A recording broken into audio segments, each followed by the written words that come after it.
আসসালামু আলাইকুম রহমতুল্লাহি আবরাকাত। রসুল্লাহ সাল্লাল্লাহু আলাইহি ওয়াসাল্লাম বলেন, আমি এমন একজনকে চিনি সর্বশেষ জাহান্নাম থেকে মুক্তি পাবে, আর তাকে বলা হবে তিনি জান্নাতে প্রবেশ করবে। আল্লাহ তাআলা বলবে, যাও তুমি জান্নাতে প্রবেশ করো। তখন আল্লাহ তাআলা আরও বলবেন, জান্নাতে প্রবেশ করো দুনিয়ার উপরে সম পরিমাণ এবং তার চেয়ে 10 গুণ বেশি জান্নাতের স্থান। আল্লাহ তাআলা আরও বলবেন,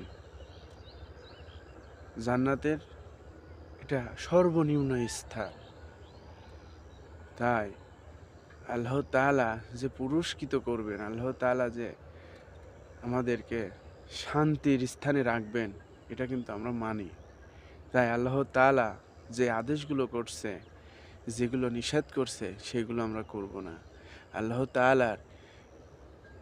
তাআলার এই জান্নাত যদি আমরা পাইতে চাই, আল্লাহ তাআলার যে কথাগুলো বলছে সে কথাগুলো আমরা মানব, দ্বীনের পথে চলবো।